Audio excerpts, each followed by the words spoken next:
You cheated on me, Billy. Those words sliced through the air like a blade cutting straight into my chest. I stood frozen at the threshold of our home, the place where we had built memories, shared laughter and made promises of forever. Logan, my husband, the man I had given my entire heart to, stared at me with eyes that held nothing but cold contempt. The warmth that once lived in his gaze had vanished, replaced by something dark and unforgiving. It felt like standing before a stranger wearing my husband's face. My hands trembled at my sides. Logan, I swear, I didn't do anything.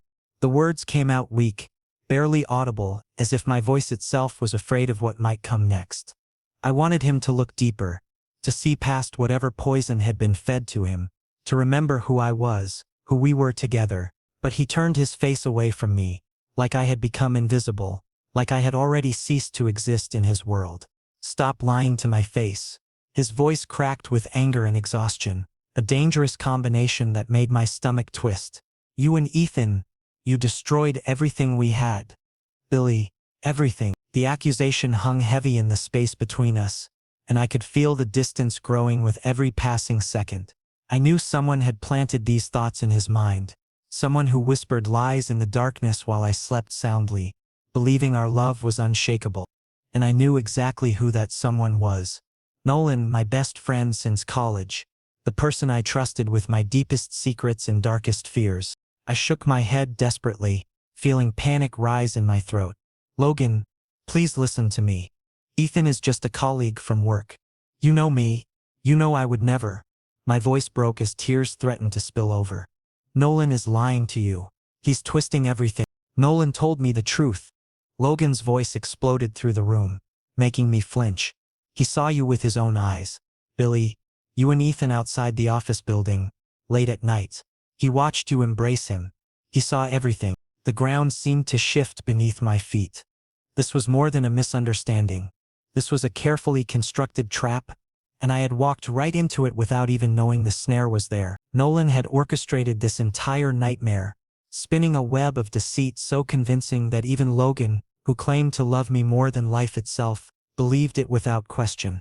He had already made up his mind about my guilt, and nothing I said would change that. I stood there feeling the weight of abandonment crushing down on me, alone and shattered in the home we once shared. The following 2 weeks blurred together in a haze of legal paperwork and silent tears. I signed the divorce papers with shaking hands, each stroke of the pen feeling like I was erasing a part of myself. Logan had left me no choice, no room for explanation or redemption. He had already decided my fate before giving me a chance to defend myself. And then came the news that shattered what little remained of my spirits. Logan married Nolan in a quiet ceremony. The man I called my best friend for years had taken my place beside my husband, and I had not even been told about the wedding. It was as if I had never existed at all, as if our years together had been nothing more than a disposable chapter in their story. I became a ghost haunting my own life, moving through the days without purpose or direction. The apartment felt too big, too empty, echoing with memories of laughter that would never return. I stopped answering calls from mutual friends who wanted to know what happened, stopped going to places we used to visit together, stopped being the person I once was. The loneliness wrapped around me like a suffocating blanket, and some nights I wondered if I would ever feel whole again. But life, cruel and kind in equal measure, offered me an unexpected lifeline.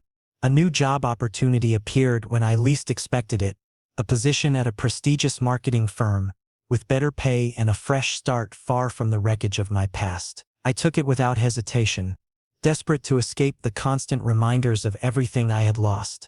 On my first day I met Jaxon Reed, the creative director and my new boss. He was nothing like I expected, tall and composed with an intensity in his eyes that seemed to read people like open books. He carried himself with quiet confidence that commanded respect without demanding it. During my orientation he called me into his office.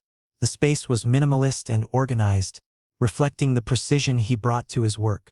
He gestured for me to sit, and I lowered myself into the chair across from his desk, feeling nervous and exposed. For a long moment he simply studied me, not in a way that made me uncomfortable, but as if he was trying to understand something deeper than what my resume could tell him.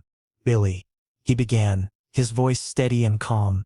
I reviewed your portfolio before bringing you on board. Your work speaks for itself, creative, innovative, and authentic. He leaned forward slightly, his expression softening. But I want you to understand something important. In this office, you don't need to prove your worth to anyone. You were hired because you're talented, not because you need to earn your place here. Do your work, contribute your ideas, and I'll handle everything else. Those words hit me harder than I expected. For the first time in months, I felt tears prick at the corners of my eyes, not from sadness or pain, but from something I had almost forgotten existed. Relief, validation, the simple acknowledgement that I mattered, that someone saw value in me beyond the accusations and judgments that had defined my recent existence. I blinked rapidly, trying to hold back the emotion threatening to overwhelm me. "Thank you," I managed to whisper, my voice thick with unshed tears. "I won't let you down." Jaxon's expression remained kind but professional. "I know you won't. Now go settle in. Welcome to the team, Billy." As I left his office and made my way to my new desk, something shifted inside me. It was subtle, like the first ray of sunlight breaking through storm clouds. But it was there, a small spark of hope flickering to life in the darkness. Maybe I could rebuild. Maybe I could find myself again in this new beginning. Maybe, just maybe, the worst was finally behind me.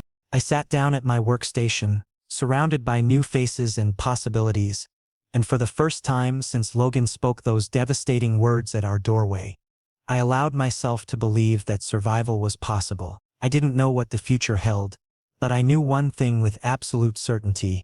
I was done letting others define my worth. This was my chance to rise from the ashes, and I wasn't going to waste it. The office corridor was quiet in the late afternoon, most of my colleagues already heading home for the day. I stood alone by the coffee machine, lost in thought as I watched the dark liquid drip slowly into my cup. The rhythmic sound was almost meditative, giving me a moment to breathe amid the chaos still swirling in my mind. Then I caught a scent, sandalwood mixed with something crisp and clean, like winter air. I didn't need to turn around to know Jaxon had approached. "You look like you're carrying the weight of the world on your shoulders," he observed quietly. I forced a smile, though it felt brittle on my face. "Just tired, I guess. Long day." He stepped closer and I could feel his presence like a steady force beside me. "Billy, I've been managing teams for over a decade. I can tell the difference between someone who's tired and someone who's drowning." His tone held no judgment, only genuine concern. "You've been here 3 weeks and every day I watch you throw yourself into work like you're running from something." The coffee maker beeped, signaling it was done, but I couldn't move. His observation had struck too close to the truth, and I felt exposed in a way that made my defenses crumble. "I'm fine. Really, just adjusting to everything new." "No, you're not." The certainty in his voice made me finally turn to face him. His expression was gentle but unwavering. "And that's okay. You don't have to pretend with me. Whatever you're going through, it's clearly eating you alive, and I can't stand by and watch that happen to someone on my team." Something inside me broke at his words. Not painfully, but like a dam finally releasing pressure that had built up too long. "I don't even know where to begin," I admitted, my voice barely above a whisper. "It's complicated and messy and honestly pathetic." Jaxon reached past me to grab his own coffee cup, deliberately casual in his movements. "The most honest stories usually are. Come on, let's go to my office where we have some privacy. You don't have to tell me anything you're not comfortable sharing, but at least give yourself permission to breathe without an audience." Minutes later, I found myself seated in the same chair where we'd had our first conversation, except this time the professional boundary felt less rigid. Jaxon sat across from me, patient and attentive, giving me space to gather my thoughts. The silence wasn't awkward. It felt safe, like he was genuinely willing to wait as long as it took for me to find my words. "My husband, ex-husband," I corrected myself, the word still tasting bitter, "accused me of having an affair." The confession tumbled out before I could stop it. "With a coworker named Ethan. We worked late on a project presentation, and apparently my former best friend, saw us leaving the building together. He told Logan we were embracing, that he witnessed something intimate, but it was a lie. Ethan and I were just colleagues working overtime. Nothing more." Jaxon listened without interrupting, his attention completely focused on me in a way that felt almost overwhelming. I continued, the words flowing faster now that I'd started. Logan believed Nolan without even asking for my side. He'd already decided I was guilty before I could defend myself. We got divorced within 2 weeks, and then, I paused, the next part still feeling surreal. Then Logan married Nolan. The two of them are together now, and I'm left trying to figure out how my entire life fell apart because of lies. That's a devastating betrayal, Jaxon said finally, his voice low and measured. Not just from your ex-husband but from someone you considered family. That kind of calculated manipulation requires real malice. I'm sorry you went through that, Billy. Nobody deserves to have their trust weaponized against them. His validation meant more than I could express. For weeks I had questioned myself, wondered if somehow I had missed signs or failed in ways I couldn't see. Hearing someone else acknowledge the injustice without trying to find ways I might have been partially responsible felt like being given permission to stop blaming myself. I keep replaying everything, wondering if I could have prevented it somehow. You couldn't have. Jackson's certainty was absolute. People who scheme like that don't leave room for prevention. They're opportunists who exploit trust and manipulate circumstances. This wasn't your failure, it was theirs. He leaned back in his chair, considering his next words carefully. But here's what I want you to understand, Billy. What happened to you doesn't define your value or your future. You're here now, starting fresh, and you get to decide who you become next. Don't let their cruelty steal any more of your life. Tears I had been holding back finally spilled over, and I didn't bother wiping them away. I'm just so tired of feeling broken. Tired of waking up and remembering it's all real. Tired of being angry and hurt and confused all at once. Then stop trying to carry it alone. He pulled a tissue box from his desk drawer and placed it within my reach. You have people here who care about your well-being, myself included. Use us. Lean on us. That's not weakness. That's survival. The next morning arrived with unexpected news. During the team meeting, Jaxon announced a major campaign pitch for a high-profile client, and he named me as the creative lead. Surprised murmurs rippled through the room. I was still relatively new compared to others who had been with the company for years. But Jackson's expression remained confident as he addressed the team. Billy brings fresh perspective and innovative thinking. I have complete faith in their ability to deliver something extraordinary. I expect everyone to provide full support. As the meeting dispersed, several colleagues approached to offer congratulations and assistance. The gesture felt genuine, and I realized that maybe Jaxon was right. Maybe I could build something new here, something that belonged entirely to me. For the first time since my world collapsed, I felt a flicker of excitement about the future instead of dread. But just as I was beginning to find my footing, my past came crashing back. The receptionist called my extension late that afternoon, informing me someone was in the lobby asking to see me. My heart sank when she said the name. Logan. He had found me. I considered refusing to go down, simply having security escort him out. But some stubborn part of me needed to face him, needed to show him that I had survived despite his betrayal. I took the elevator down, each floor feeling like a countdown to an inevitable confrontation I both dreaded and craved. When the doors opened, there he stood, looking smaller somehow, less certain than I remembered. Billy, please, just give me 5 minutes. His voice cracked slightly, and I noticed dark circles under his eyes. But I wasn't the same person he had destroyed.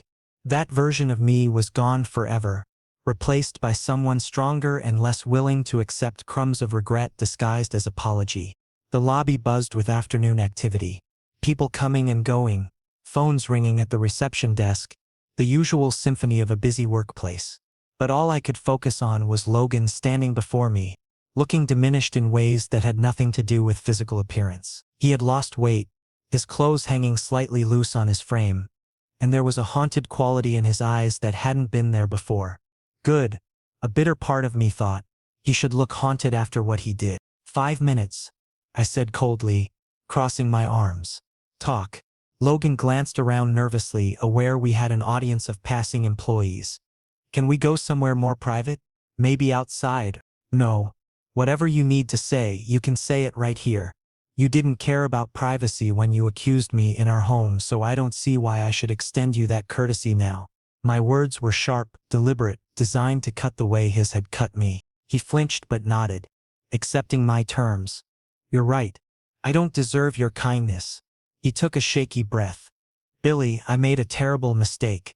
The worst mistake of my life. Nolan lied to me about everything.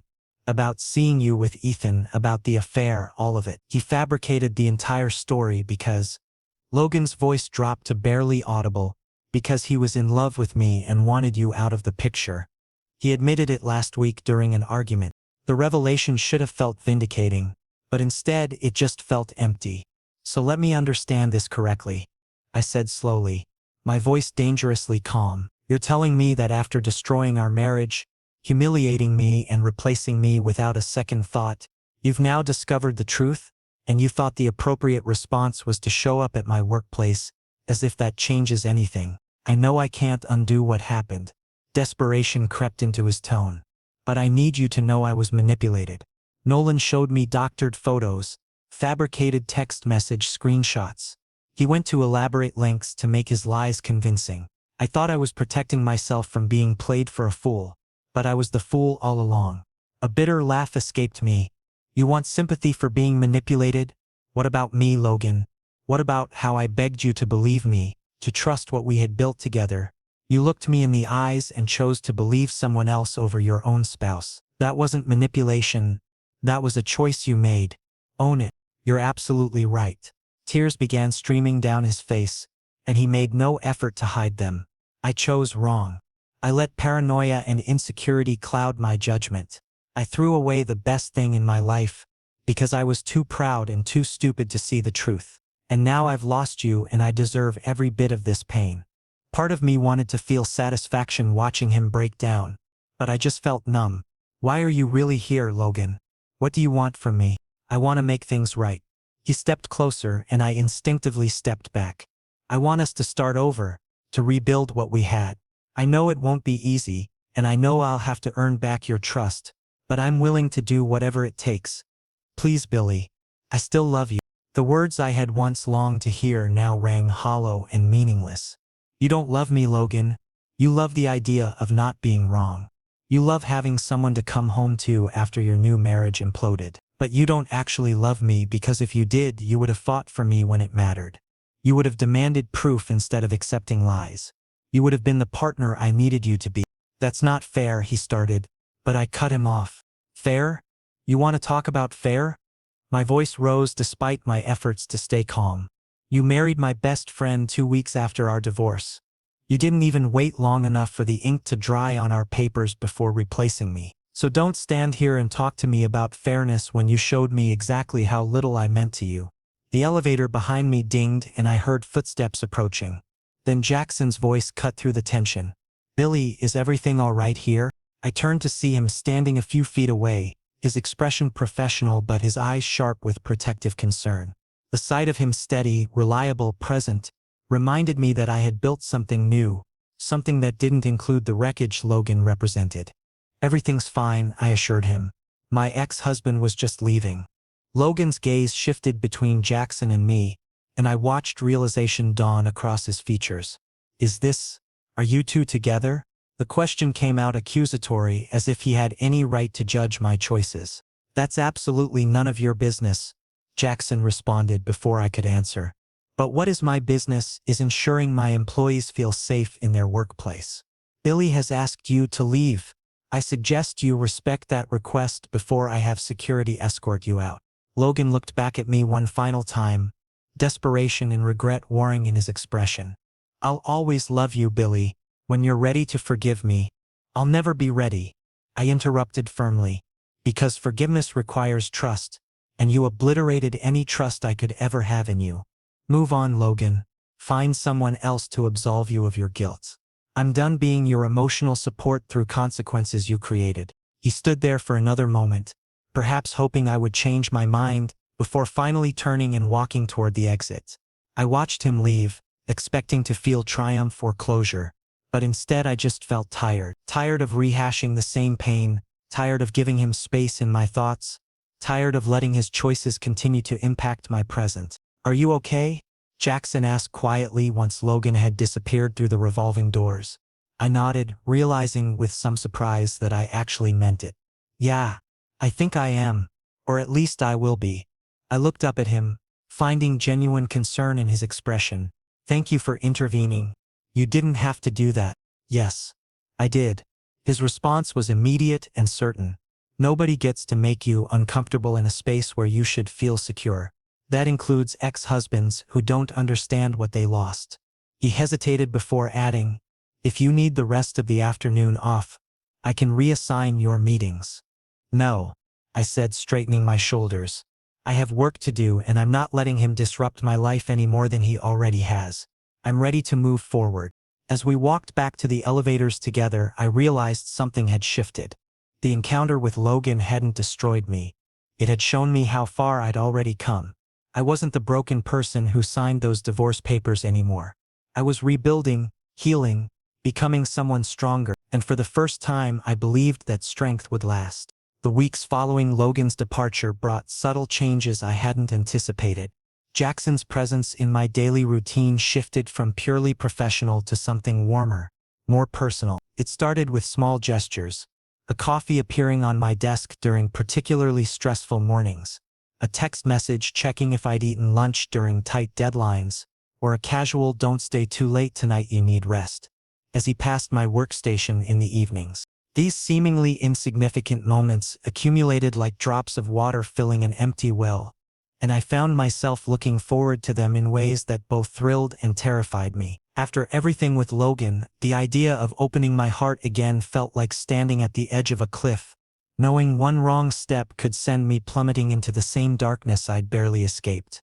One Thursday evening, rain pelted against the office windows with relentless intensity, the kind of downpour that turns streets into rivers and makes everyone reconsider going home. Most of the team had left hours ago, but I remained at my desk, finalizing the campaign presentation that would be pitched the following week.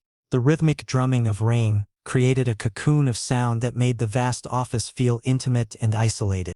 I was so absorbed in adjusting color schemes that I didn't notice Jaxon approach until he set a steaming mug beside my keyboard.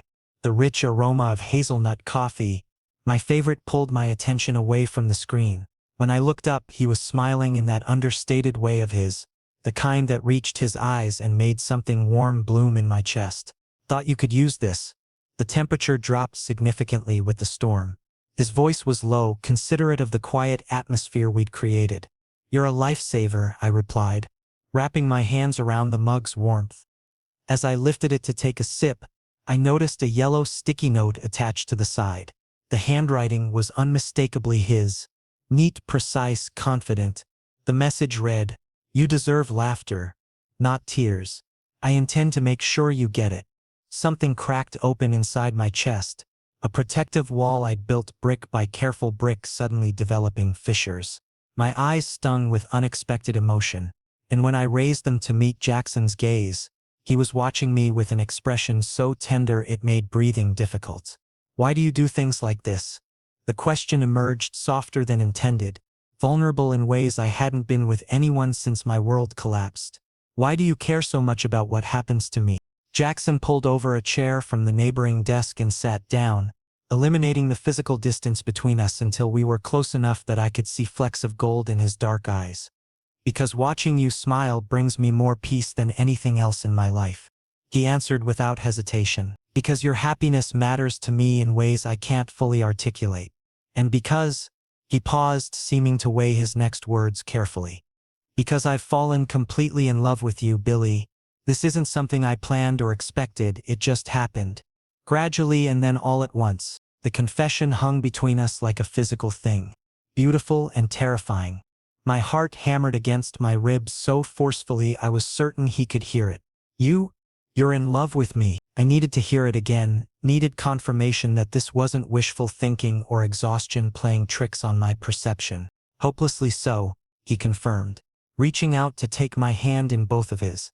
"From the moment you walked into that initial interview, carrying yourself with such quiet dignity despite the pain you were clearly hiding, I felt something shift. Watching you rebuild yourself these past months, seeing your strength and resilience, it only deepened what I was already feeling." I stood abruptly, needing movement to process the magnitude of what he was offering me. He rose with me, maintaining our connection through linked fingers. Jaxon, I'm damaged goods. I come with baggage and trust issues and scars that haven't fully healed.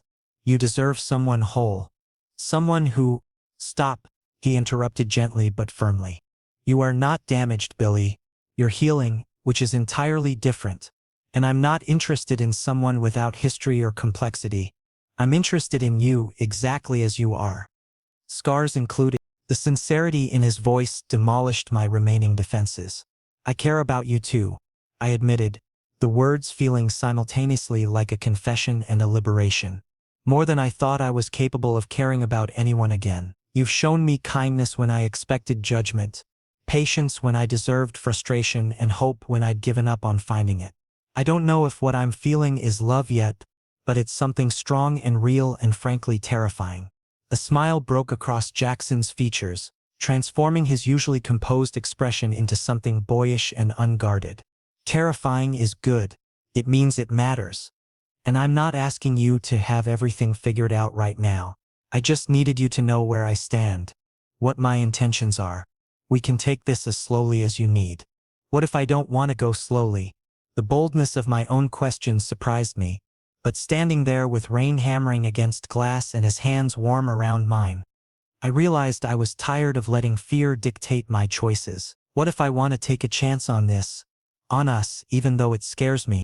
Then we take that chance together, he replied simply as if it were the easiest decision in the world. He closed the remaining distance between us, his movements deliberate and unhurried, giving me every opportunity to pull away if I wanted. But I didn't want to. When his lips finally met mine, it felt nothing like the desperate, possessive kisses I'd shared with Logan. This was different. Patient, exploratory, reverent. It tasted like new beginnings and second chances.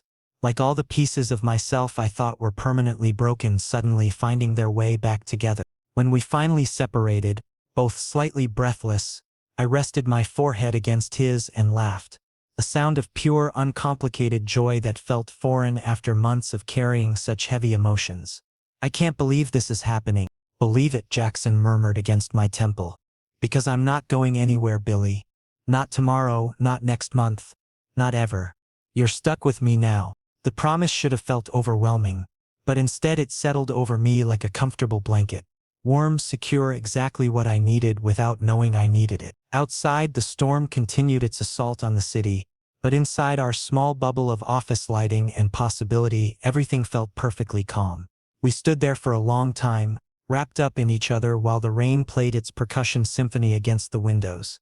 For the first time since signing those divorce papers, I felt genuinely excited about the future, not just hopeful in some abstract intellectual way, but actually eager to see what tomorrow would bring. Because tomorrow meant more time with Jaxon, more moments like this one, more opportunities to build something authentic and lasting. As we eventually gathered our things to brave the storm together, sharing an umbrella and laughing as we splashed through puddles toward the parking garage, I realized something profound. Healing doesn't mean forgetting what hurt you. It means learning to carry those experiences without letting them define every choice you make going forward. And with Jaxon beside me, that kind of healing suddenly seemed not just possible, but inevitable.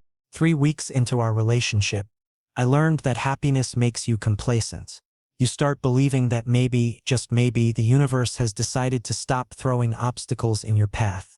You let your guard down, allow yourself to exist in the present without constantly anticipating disaster. That's precisely when the past comes knocking, or in my case, walking straight into the coffee shop where Jaxon and I had agreed to meet for lunch.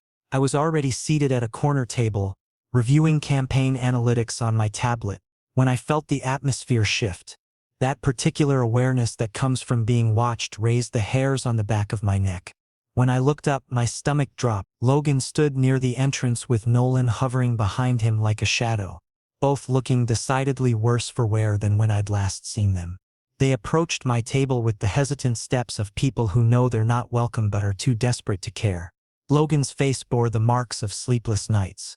Hollow cheeks, bloodshot eyes, a 5 o'clock shadow that suggested grooming had become optional. Nolan looked even worse, his usual confident posture replaced by hunched shoulders and downcast eyes.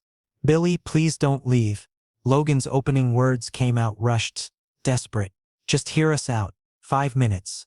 That's all we're asking. I glanced at the door, calculating whether I should simply walk out. But something stopped me, not curiosity about what they had to say, but rather a need to face this moment head-on instead of running from it. Talk fast. I'm meeting someone and they'll be here any minute. Nolan stepped forward and I noticed his hands were shaking. Everything that happened was my fault.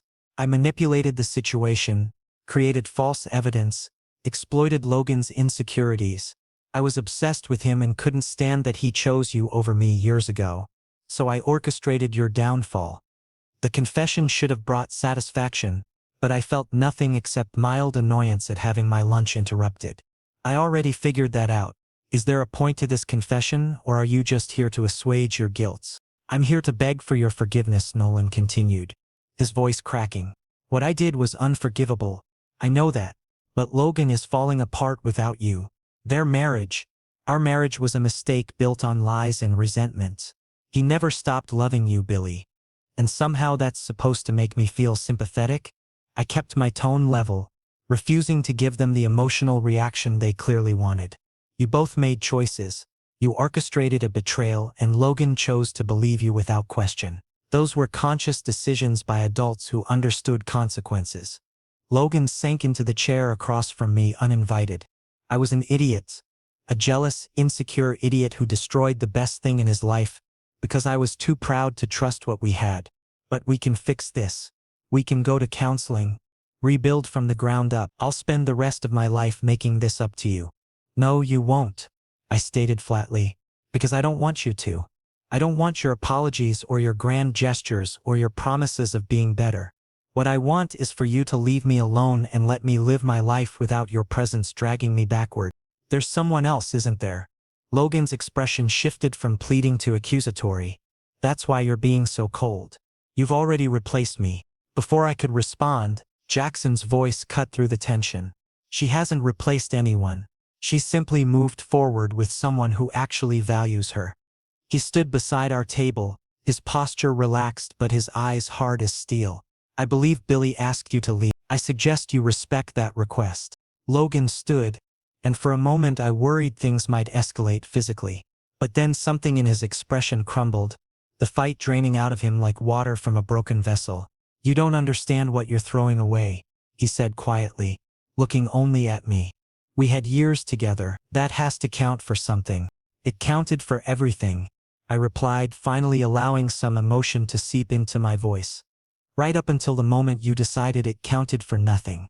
You don't get to assign value to our relationship after you already devalued it beyond repair.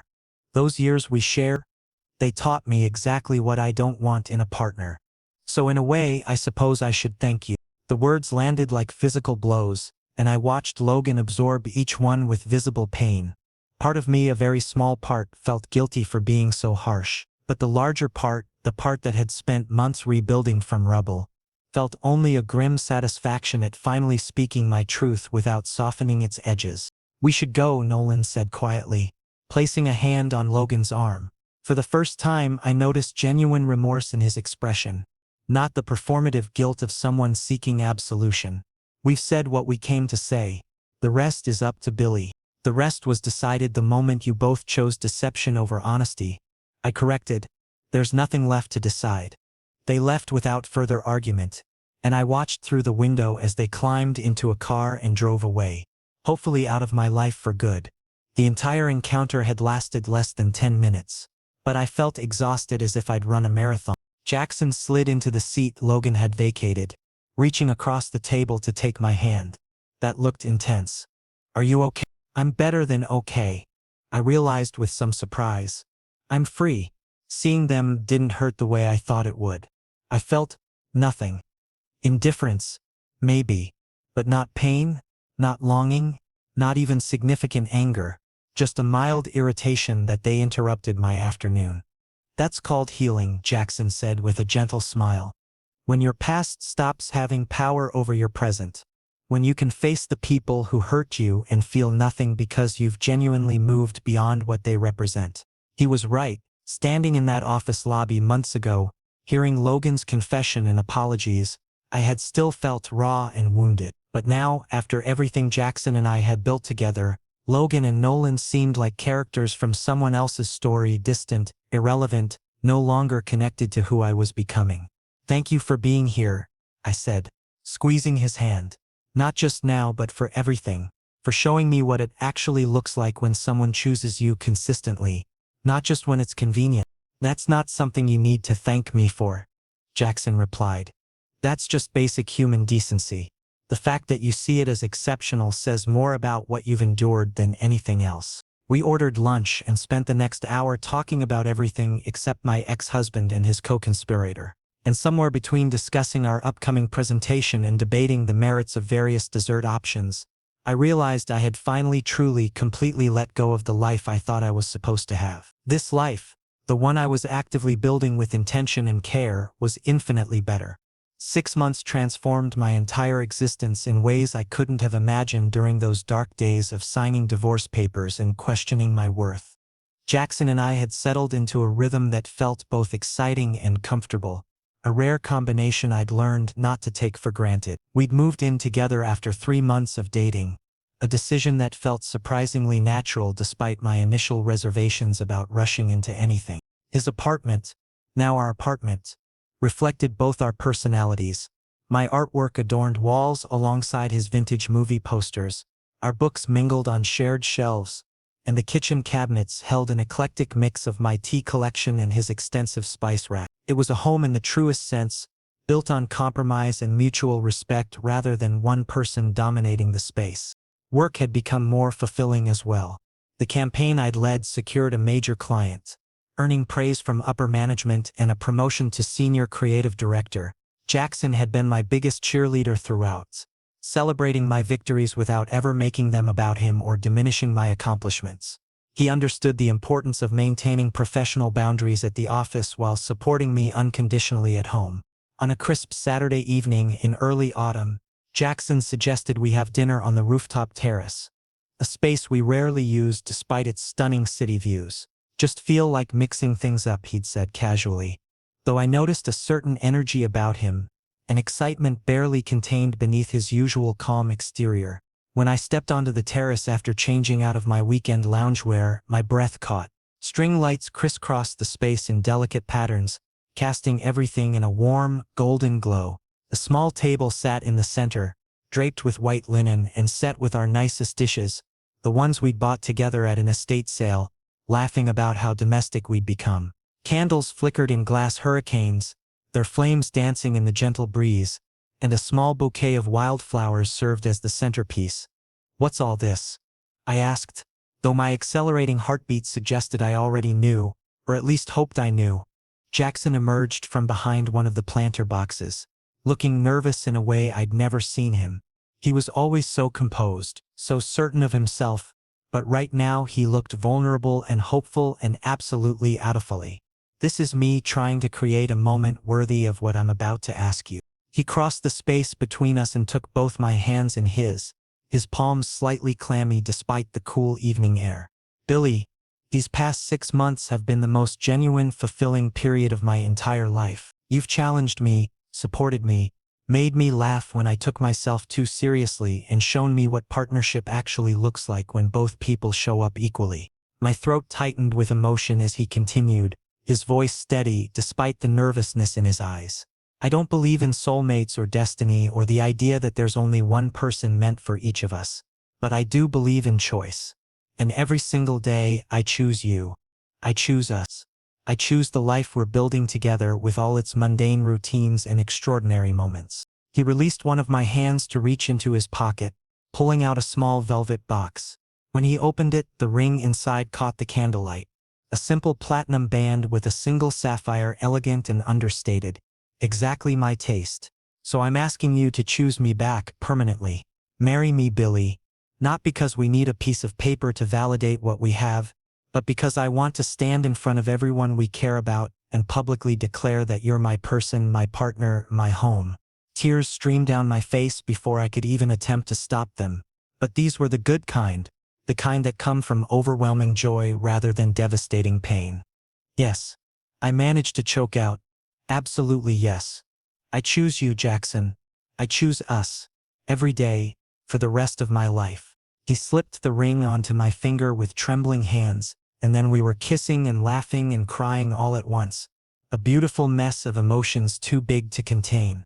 When we finally separated, still holding each other close, I realized something profound. This was what love was supposed to feel like. Not the dramatic, all-consuming obsession portrayed in movies, but something steadier, deeper, more resilient. I was so nervous you might not be ready, Jaxon admitted, his forehead resting against mine. Given everything you went through with Logan, I worried proposing might feel like pressure or trigger bad memories. This feels nothing like that, I assured him.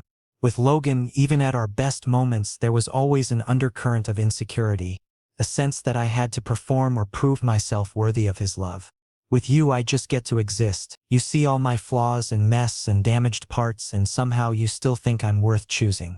You are worth choosing, he said firmly. Every single day, you're worth choosing. We spent the evening on that terrace, eating the meal Jaxon had ordered from my favorite restaurant and talking about our future, where we might want to live long-term, whether we wanted children or preferred being the cool uncles to our friends' kids, how we'd handle career opportunities that might require relocation, all the practical conversations that build the foundation of a shared life. As the city lights twinkled below us and the temperature dropped enough to require blankets, I found myself reflecting on the journey that had brought me to this moment. The pain of Logan's betrayal, the loneliness of those first weeks alone, the slow, difficult work of rebuilding my sense of self. All of it had been necessary to get here, to this rooftop, to this man, to this version of myself that I actually liked. What are you thinking about? Jaxon asked, noticing my contemplative silence. Just how grateful I am that Logan left me, I answered honestly. Not grateful for the pain or the humiliation, but grateful that he freed me to find something real. If he hadn't, I'd probably still be in that relationship, convincing myself it was enough, never knowing what I was missing. His loss became my extraordinary gain, Jaxon said, pulling me closer against the evening chill. Though I wish you hadn't had to suffer to get here. The suffering shaped me, I replied. It taught me what I deserve, what I won't tolerate, what real love looks like when it's offered without conditions or manipulation. So in a strange way, I needed it to appreciate this, to appreciate you and everything we're building together. Later that night, lying in bed with Jaxon's arms around me and my new ring catching moonlight from the window, I felt something I hadn't experienced in years. Complete peace. Not the absence of problems or challenges, but the deep, settled knowledge that whatever came next, I wouldn't face it alone. I had a partner who saw my worth, honored my boundaries, celebrated my victories and held space for my struggles. The life I'd planned with Logan was gone, dissolved like sugar in water, leaving no trace behind. And I was genuinely, completely grateful for that dissolution, because it had cleared space for something infinitely better.